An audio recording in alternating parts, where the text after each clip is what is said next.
জয় গুরু। পরম প্রেমময় শ্রী শ্রী ঠাকুরের এই অমৃত বাণীগুলি জেনে নেব। শ্রী শ্রী ঠাকুর সত্যানুসরণ গ্রন্থে এই বাণী লিখেছেন, যদি পাপ করে থাকো কাতর কণ্ঠে তা প্রকাশ করো, শীঘ্রই সান্ত্বনা পাবে। সাবধান, সংকীর্ণতা বা পাপকে গোপন রেখো না, উত্তর বর্ধিত হয়ে অতি সত্বর তোমাকে অধঃপতনের চরমে নিয়ে যাবে। অন্তরে যা গোপন করবে তাই বৃদ্ধি পাবে। দান করো কিন্তু দিন হয়ে প্রত্যাশা না রেখে, তোমার অন্তরে দয়ার দরজা খুলে যাক।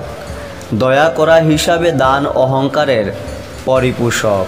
অপরের মঙ্গল কামনায় নিজ মঙ্গলের প্রসূতি। ক্ষমা করো কিন্তু ক্ষতি করো না, প্রেম করো কিন্তু আসক্ত হয়ো না, খুব ভালোবাসো কিন্তু মাখামাখি করো না। বকবগানি পূর্ণতের চিহ্ন নয়।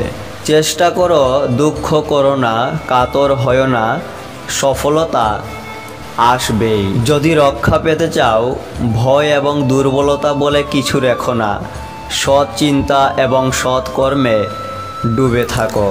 হৃদয় দাও, কখনো হটে যেতে হবে না, নির্ভর করো, কখনো ভয় পাবে না।